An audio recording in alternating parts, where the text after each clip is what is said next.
मौलाना फजल रहमान के ज़ेर सदारत पीडीएम इजलास की अंदरूनी कहानी सामने आ गई है। मौलाना फजल रहमान के पार्लियामेंट से इस्तीफ़े और इस्लामाबाद लॉन्ग मार्च की तजवीज़ अब पानी सर से गुजर गया है, ये कहना है मौलाना फजल रहमान का। और उन्होंने कहा कि हुकूमत के खिलाफ फैसला कुन तहरीक चलाई जाए। आपको बताएं कि मौलाना फजल रहमान के ज़ेर सदारत पीडीएम का इजलास हुआ जिसकी अंदरूनी कहानी सामने आ गई। तफसीलात जान लेते हैं, लियाकत राना हमारे साथ मौजूद हैं। जी लियाकत, बताइएगा।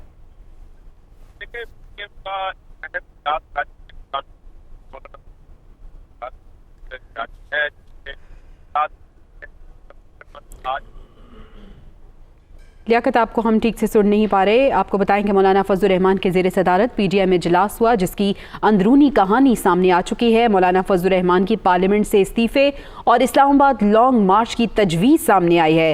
मौलाना फजल रहमान कहते हैं कि अब पानी सर से ऊंचा हो गया है, हुकूमत के खिलाफ फैसला कुन तहरीक चलाई जाए।